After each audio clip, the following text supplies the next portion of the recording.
White Sox station, Sports Radio 78, WBBM, Chicago.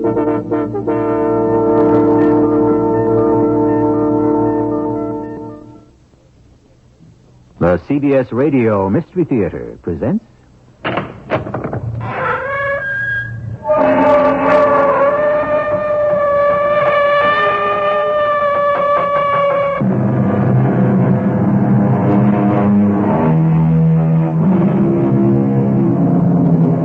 Come in. Welcome. I'm E.G. Marshall. Music, it is said, has charms to soothe a savage beast, to soften rocks or bend a knotted oak. For so many of us, music has provided so much happiness and comfort. And yet, so often, music, even the most divine music, has failed to soothe or soften or even comfort the very people who created it. Isn't it a mystery that so many of those gifted composers who wrote such heavenly melodies often felt they were living in hell? Hector, what are those? What do they look like? Double-barreled pistols, my friend. But why? I have 4 bullets. One for the scheming mother, one for the faithless trollop, and one for the fat fool for whom she betrayed me. And the 4th bullet? That's for me. You mean you'll kill yourself? Ferrand, would you rather I was sent to the guillotine?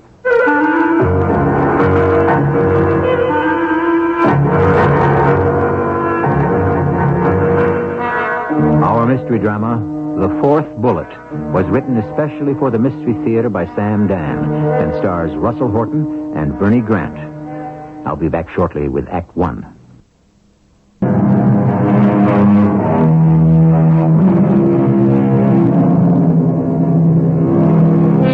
Ask any successful person, what is the secret of your success?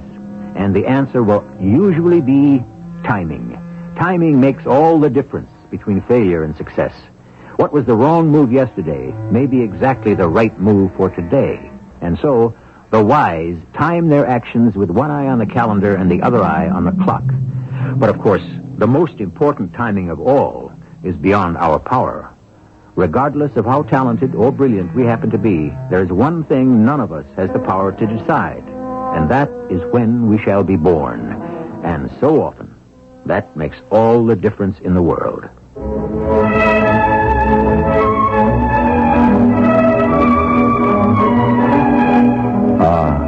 Such divine music.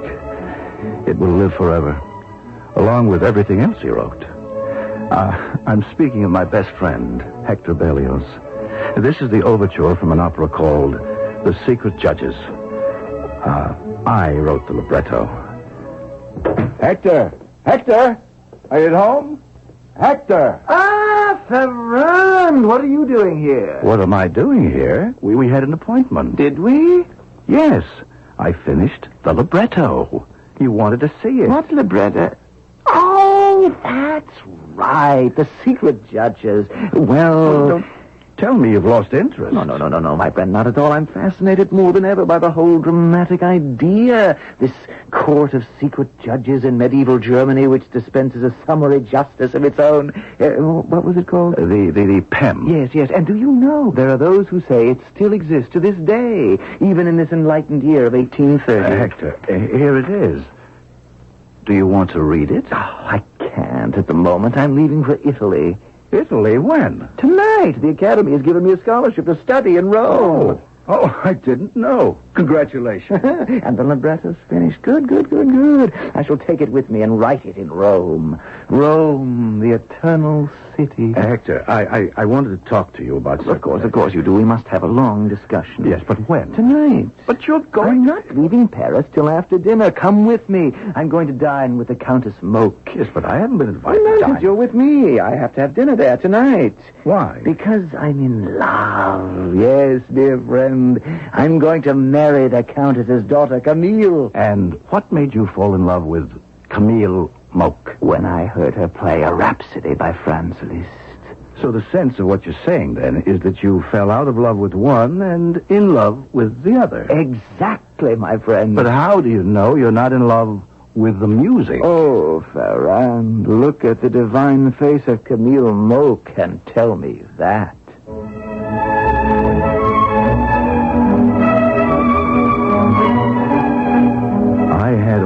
looked at the divine face of Mademoiselle Camille Moque, and I had found it somewhat too intense for my taste. The same could be said about her playing, even though she was the latest rage of Paris and all of her concerts were sold out. Yes, the word to describe her would be intense. Also, smoldering, simmering, seething. If you ask me, if these two ever were married, they would go up in flames. But nobody ever did ask me. After dinner, Camille played a little music for us.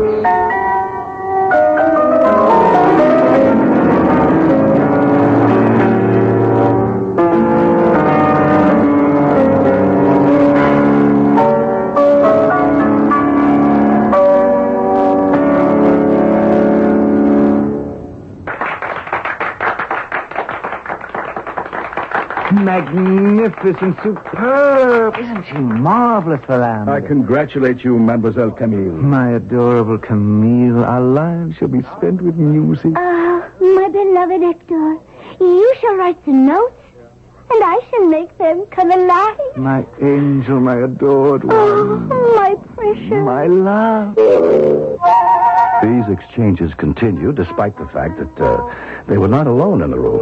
Oh, I didn't count. To Hector, I was more or less like another piece of furniture. But among others, there were the Countess Moque and a thin gentleman called Ignaz Pleyel. Monsieur Pleyel seemed quite upset, and obviously the Countess wasn't giving him very much comfort.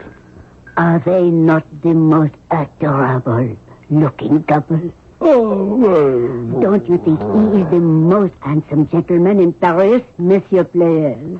He has the most magnificent brow. Truly, a creative artist's forehead. That, of course, he leaves for Italy tonight. Did you know that? He will be away for a year. Who knows what can happen? Especially when a girl is young and impetuous. Look at her, monsieur. She is a flower that must be constantly nourished by love.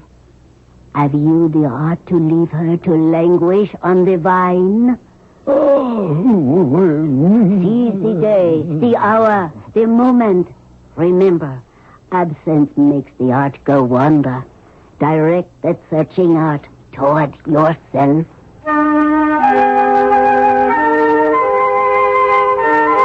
So, that's what the old witch was after. To my friend Hector's face, she was as warm as the summer sun, gentle as the spring rain. But that's how women are.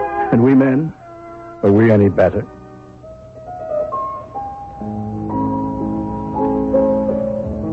How brilliantly she plays, Countess.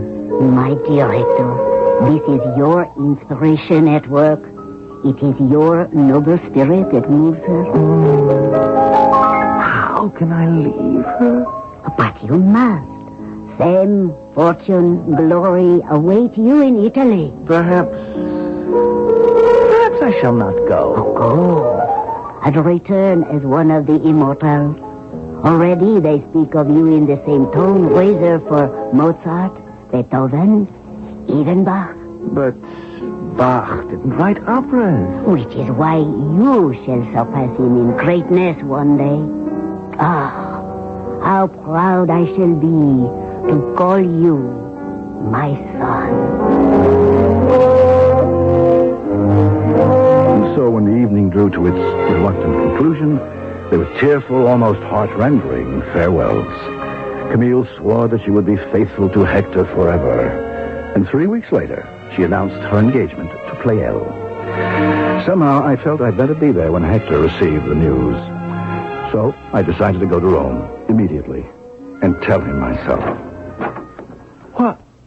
It's Ferrand. Hello, Hector. What good wind blew you to Rome? Come in, come in. I'm so happy to see you. I'm not even one bit disappointed. Disappointed? Oh, that you're not the post. I've been waiting all these days, all these weeks for a letter. Oh? Any special letter? Special? It's the only one in the world. From my darling Camille. I see. Why is my beloved Camille so cruel to me? Why doesn't she write? Well, the fact is, perhaps it's because she no longer has anything to write about. Well, how can that be? Now that your engagement is broken... Well, even if our engagement is broken, how could that affect the plans for our... What did you say? Did you say our engagement is broken? Hector, believe me, it's for the best. She broke our engagement? Her mother wanted someone like Pleyel. Someone who was harmless and could be handled. I want to be alone. So they used you to make him jealous, to force his hand. I must be by myself. Oh, Hector, if there's anything I can do... There is. Walk out that door. I was frightened. I had expected fireworks, but I wasn't prepared for a quiet, subdued Hector Berlioz. What would he do?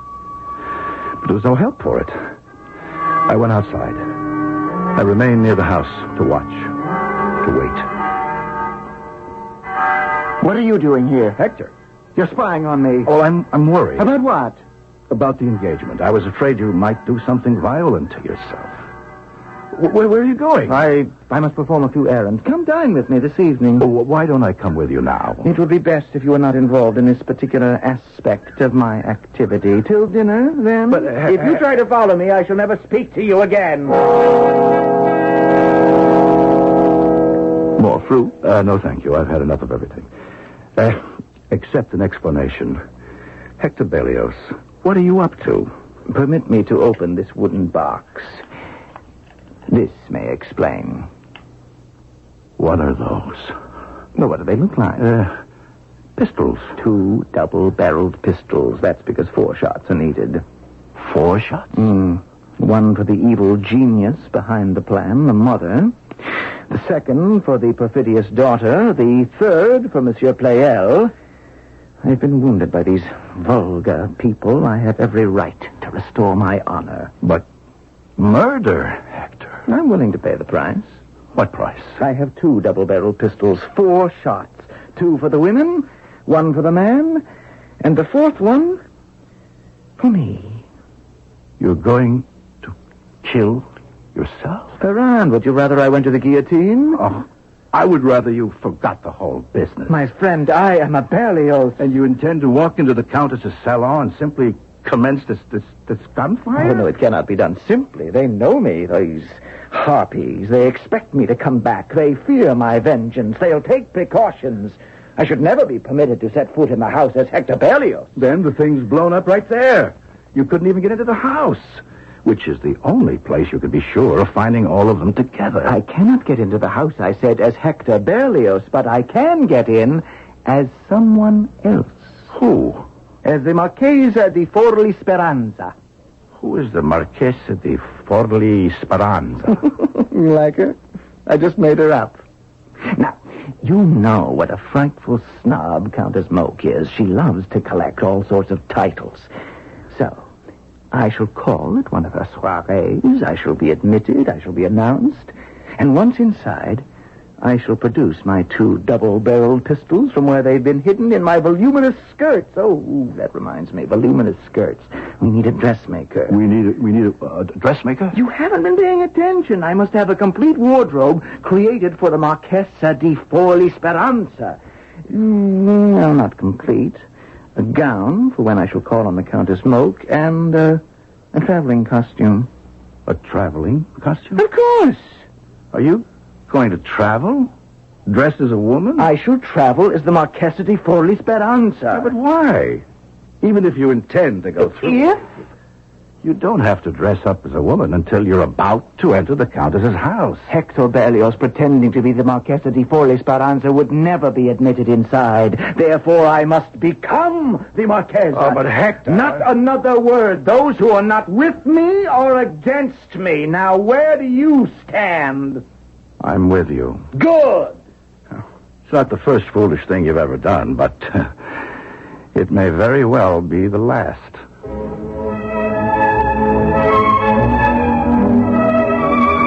And so the plot thickens and the pace quickens. Revenge for an insult. Loaded pistols. Disguising oneself as a woman. It has all the time-honored ingredients of grand opera. And why shouldn't it? Isn't it all being conceived by one of the great operatic composers himself? We shall return with Act Two shortly.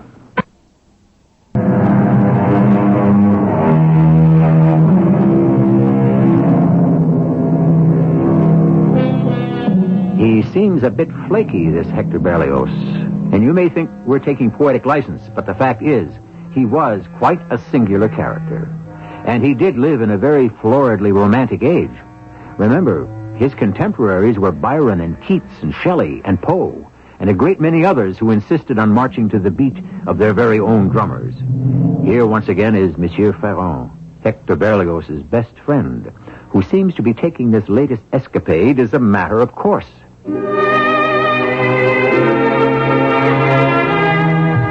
Yes, well, he had every intention of disguising himself as a woman and traveling to Paris to kill 3 people and then himself.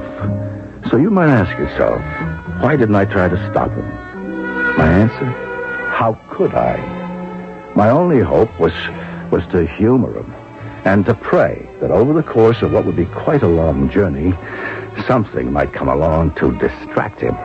I must become letter perfect as the Marchesa di Forli Speranza. Yes, Hector. Who is she? Think. What sort of woman? What are her tastes? No, Hector, after all, We are creating a character, my good Ferrand. You talk as if this were theater. Well, of course it is. When I present myself to the major domo at Countess Moke's establishment as the Marchesa di Forli Speranza, shall I not be playing a part? And unless I believe in the character, as every good actor must, my audience will not believe me. Now, to begin, I must shave closely. Now, then, I shall be posing as a woman of 30. What colors suit my personality? What is my personality? You would think he was composing an opera. Well, whether he knew it or not, he was. Of course, it would have an ending unlike anything in the theater. The people who would be shot in the final scene would remain dead forever. I kept hoping for something to turn up, but every day saw the plot advance further. Finally, it was time for wardrobe. We went to the finest shop in Rome, naturally. Only the best for Hector. And how may I be of help, Signor? Ah, Signora, we wish to purchase several outfits for a young lady. Ah, I shall be happy to serve you. What does the young lady need? Everything. Oh, I see. Particularly a traveling costume. Yes. Also, a formal gown and all of the required undergarments. I understand. Can it be done quickly, Signora? As quickly as you can bring the young lady in for her fittings? Oh, well, that may present us with a difficulty. It's not convenient for the young lady to come here. In that case, perhaps you could supply me with her measurements. Her measurements? Or would that also be inconvenient? No. As a matter of fact, we could do that right away. Do you happen to have them with you? Actually, you might say that I have them on me.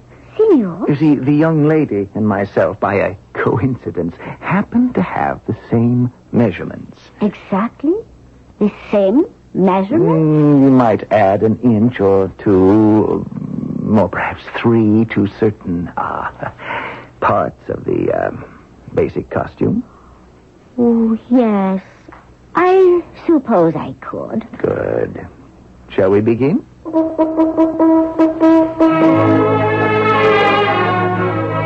And they began. There was a burst of activity throughout the entire shop, what with stitching and cutting and sewing and embroidering and who knows what else. He'd keep going back for more measuring and consultations about colors and, well, I lost track of it all. But finally, it came to an end. Everything fit perfectly. Signora Rosetta, you have done a most spectacular job. You're a sublime artiste. Oh, grazie, signor. There's your money. Oh, thank you again, signor. May I say that you... the young lady will be quite charming. I shall be forever in your debt. Come, Ferrand, my good friend. Let us be off. Maria, come here, child. Those two French gentlemen who just left this shop. Follow them. See where they go. And now what, my friend? Now we go home to France. There's a brig that sails from Ostia to Marseille. No. We shall return overland. By land? Do you realize we'd have to ride through more than half of Italy and all of southern France? The trip from Marseille to Paris is bad enough, but that would... We need the time, Ferran. For what? For rehearsal. Very well, my friend. If you insist, we'll get seats on an overland stage. No, we'll hire a trap. A trap? And a driver? What, with changes of horses? Do you realize the expense? It won't be too bad if we drive it ourselves.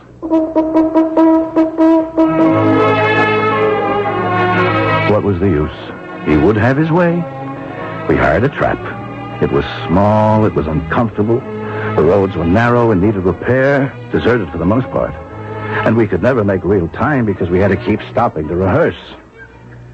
Now, let us play the entire scene again. Go ahead.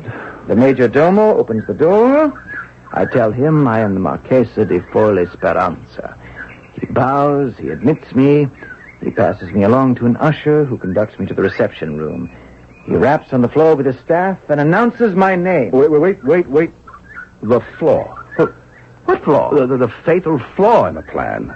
Now, you can dress like the Marchesa. You can wear your hair like a Marchesa. You can walk like her, smile like her. But once you open your mouth, you, my friend, are undone. Your voice is the voice of Hector Berlioz. Oh, I can disguise my voice. Can you? Can you sound like a woman? Pretend I'm the Major Domo. Tell me who you are. Very well. I am the Marchesa di Forlì Speranza. Didn't sound too good, did it? No. Was it forced? Yes. Artificial? I'm afraid so. I have to work on it. There's just no way I can do it, is there? No way at all. What am I going to do now? Go back to Rome. Study. Create. But my revenge. Oh, revenge yourself by becoming successful. Show her what she lost when she cast you aside. No one casts Hector Berlioz aside. She made me the laughingstock of Paris.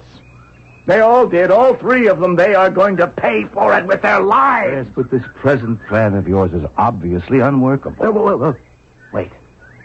Why do you say that? Aside from the voice, it's all perfection, isn't it? Yes, but the voice destroys the illusion. Then there shall be no voice.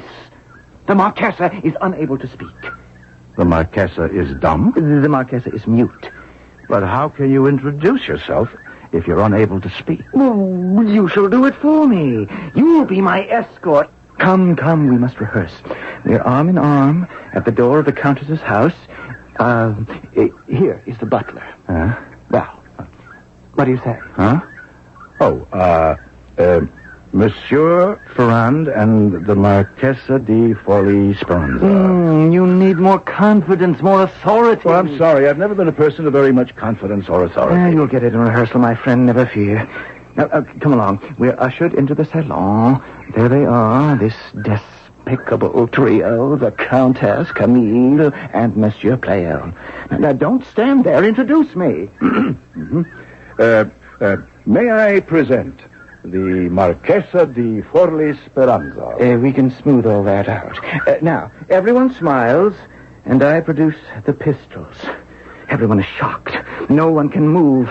I fire the first barrel. The Countess falls, a ball through her scheming head. I fire the second barrel. Camille falls with a bullet through her perfidious heart. I drop the first pistol. I bring the second to bear. I pull the trigger. Foolish Pleyel falls mortally wounded. And now, as everyone watches in horrified silence, I simply kill myself. Now, let's do it again.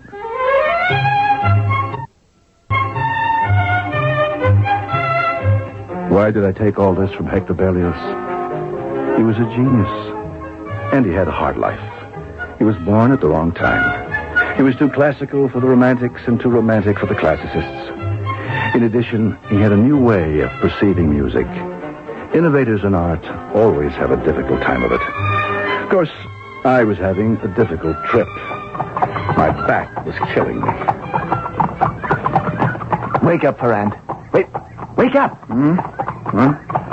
Oh, no. Oh, Hector, why did you do that? If I was lucky enough to doze off, why couldn't you just let me sleep? Time to rehearse. Oh, no, not again. Yeah, we'll stop here. Whoa! Whoa, I said. Oh, these nags are as hard to conduct as the musicians at the Paris Opera. Now, then, Ferrand, let us begin. Hector, look back there. What is it? All I can see is a cloud of dust, but it seems to be coming this way very quickly. Well, obviously, people are coming, but that's no affair of ours. I just hope that we're no affair of theirs. Hector, look, they have guns. Perhaps they're soldiers. But they're not wearing uniforms. What do you suppose that means? If they're not in the military, and they're armed, and they're riding so fast, it means only one thing. They must be bandits. Let me take those reins. Get up! Hand me the whip, Hector. Yes.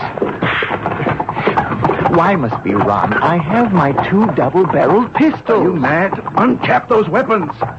And hide them under the seat. Quickly. I am a Berlioz. I shall never refuse a fight. Hector, listen to me. I learned all about bandits in Sardinia.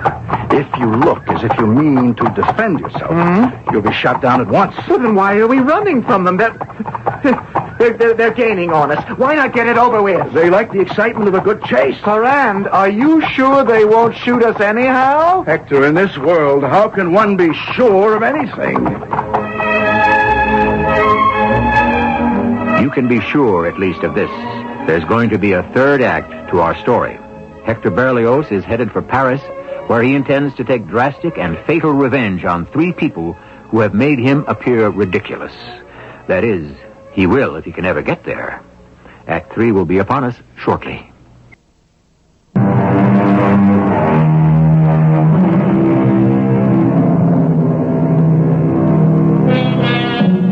Here we have one of the great composers of the 19th century, Hector Berlioz, a man whose artistic immortality has already been established. And what is he doing?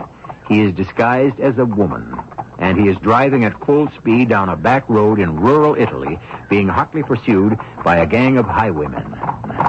Can you go any faster, Ferrand? They're gaining on us. No, I think it's time we stop running. They may become angry and start shooting at us. But can't I fire at them? Perhaps I can scare them off. Please, Hector, they mustn't know we're armed. Ho! Ho there! What are we going to do now? You mustn't say a word. Not a word. Or I shall try to appeal to their sense of chivalry. Here they come. Well, try to look frightened. You mean I don't look frightened now? I'm scared out of my wits. Try harder. Well, what have we here? Good day to you, senor. A better one to you. May I have your money? Oh, certainly, senor. And to whom do we owe this opportunity to share our wealth? I'm called Il Pardo. You ever heard of me? Who hasn't heard of the leopard? Who is that beauty sitting there beside you? Huh? It's my wife. What is your name, my exquisite signora? She cannot speak.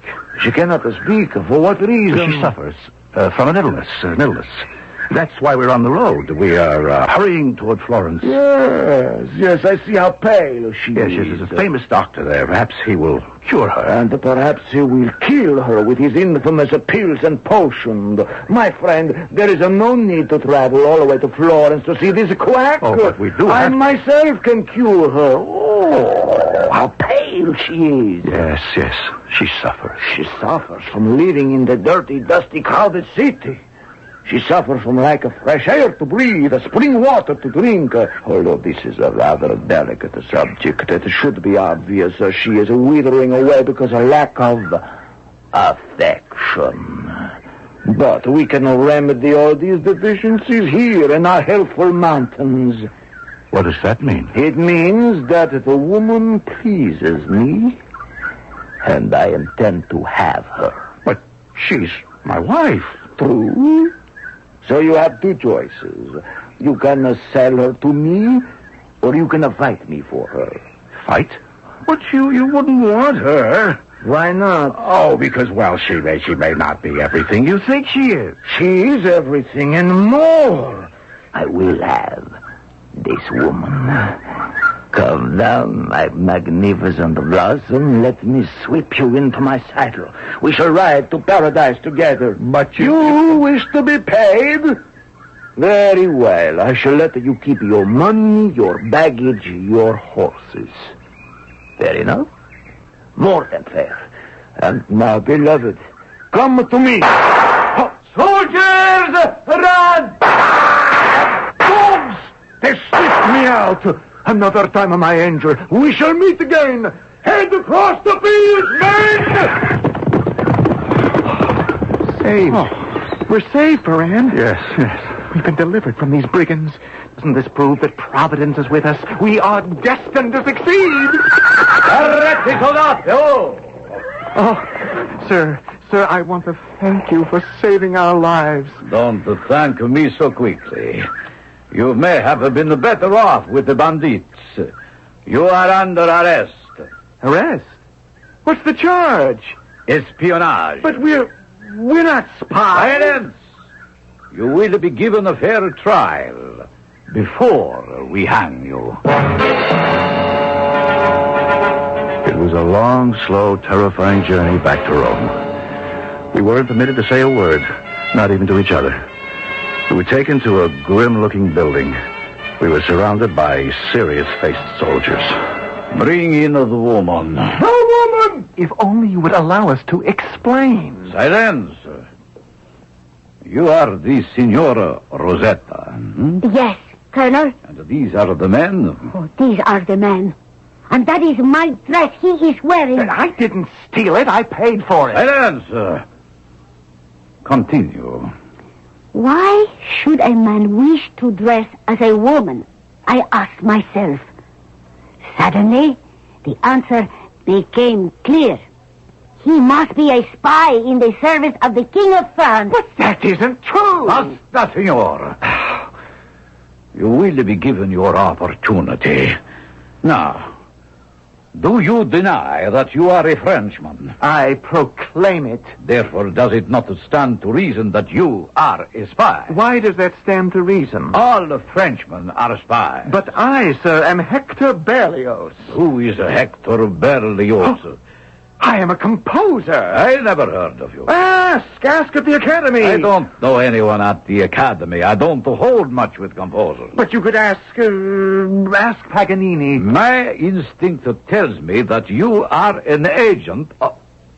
Hold. Did you say Paganini? Ah, now there is a musician for you. Well, ask him. He'll identify me. Very well. But if you are not who you say you are, you can expect to be looking at a firing squad in the morning. A firing squad? Would you rather be hanged? Send for Signor Niccolo Paganini. And so they finally ran him down.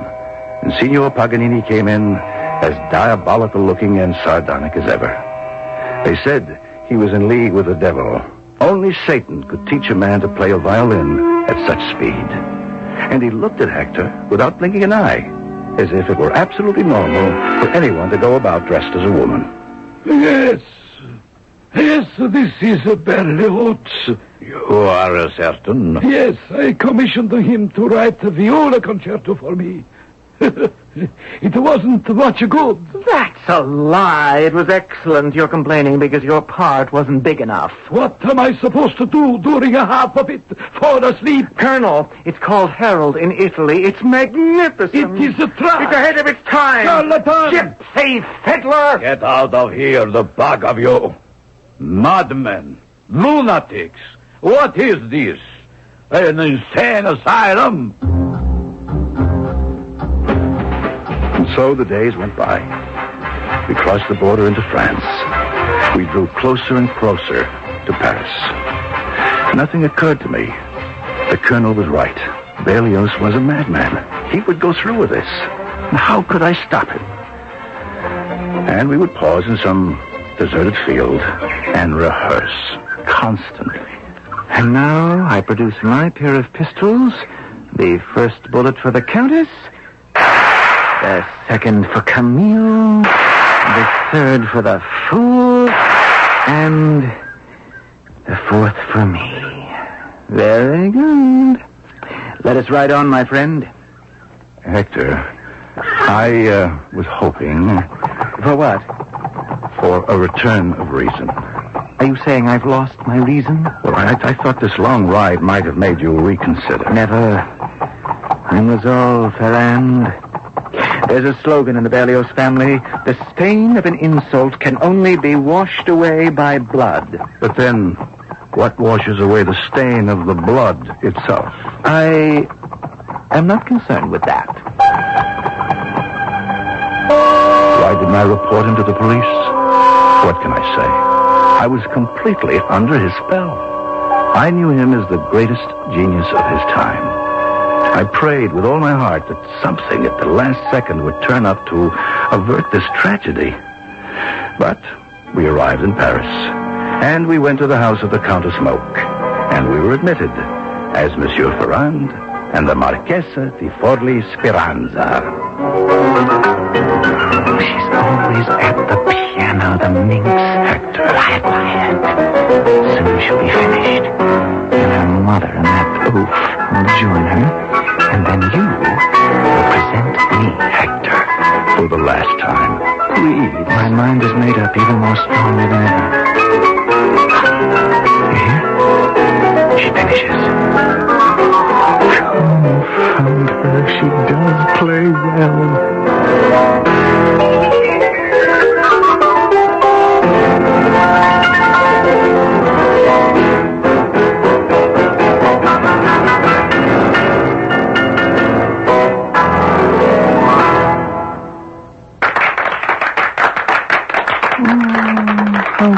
Prettily she blushes, how modestly she bows.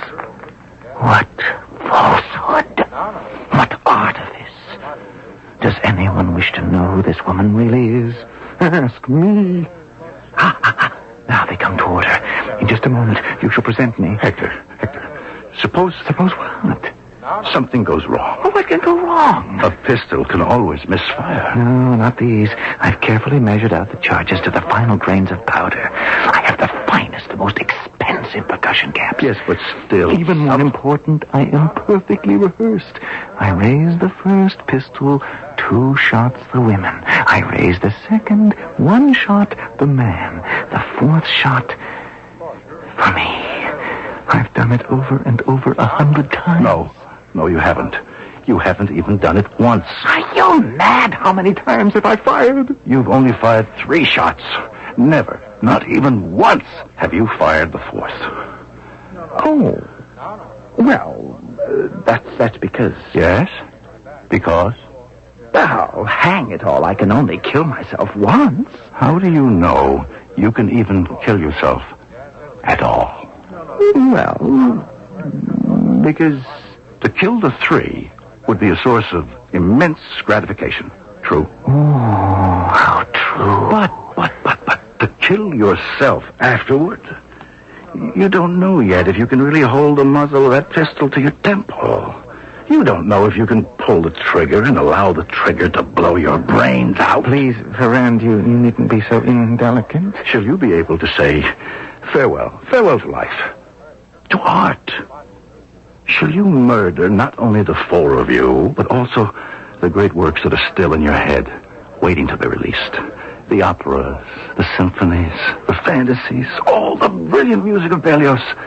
Shall most of it die unborn? Now, Ferrand, you must not try to weaken my resolve. But how strong is it? Can you turn that pistol on yourself? Have you ever rehearsed? Do not try to swerve me from my purpose. Die or don't die. Hector, I wash my hands of it. I am leaving. Farewell, Hector. Goodbye forever. Wait, Ferrand, wait! For what? Looking at her, getting up from the piano with that simpering smile? This is your queen of beauty? Your angel of delight? What can I do? I love her still. After what she said. Remember what she said last time we were in this house? My darling Hector, she said, you shall write the notes, and I shall make them come alive. She said that? She will breathe life into my divine music? Why, that fumble finger... Why not tell her yourself? Here they come now. Mama, daughter, and the fool. Ah, Monsieur Ferron, do please introduce us to the lovely Marquesa. All Paris is talking about her. I can introduce myself. That voice. Why, It's a fool named Hector Berlioz who came here to put you out of your misery. But now I say unto you, suffer! Endure a lifetime of agony and stupidity and arrogance. Do you see these pistols? Oh, my... You cannot have the blessed relief from these precious bullets. I give them to your ceiling, your mirrors, your windows. You are a madman. No, madame, I was a madman, but now my sanity is completely restored.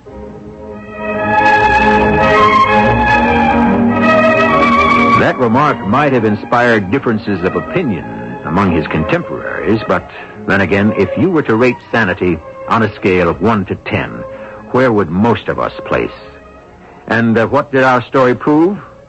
Quite possibly that these illustrious people whom we tend to set up on pedestals have feet of clay, just like the rest of us. However, my feet, even if of clay, shall bring me back here shortly. You've got it.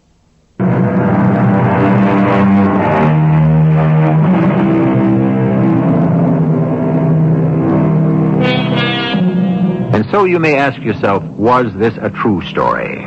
Of course. The incidents are selected from the memoirs of Hector Berlioz himself. So if it's fiction, it's his fiction, not ours. Of course, we have juggled a scene here and there, adjusted the timing a bit. But when dealing with composers and poets, one is always entitled to take a bit of poetic license, no? Our cast included Russell Horton, Bernie Grant, Evie Juster, and Ian Martin. The entire production was under the direction of Hyman Brown. This is E.G. Marshall, inviting you to return to our Mystery Theater for another adventure in the macabre. Until next time, pleasant dreams.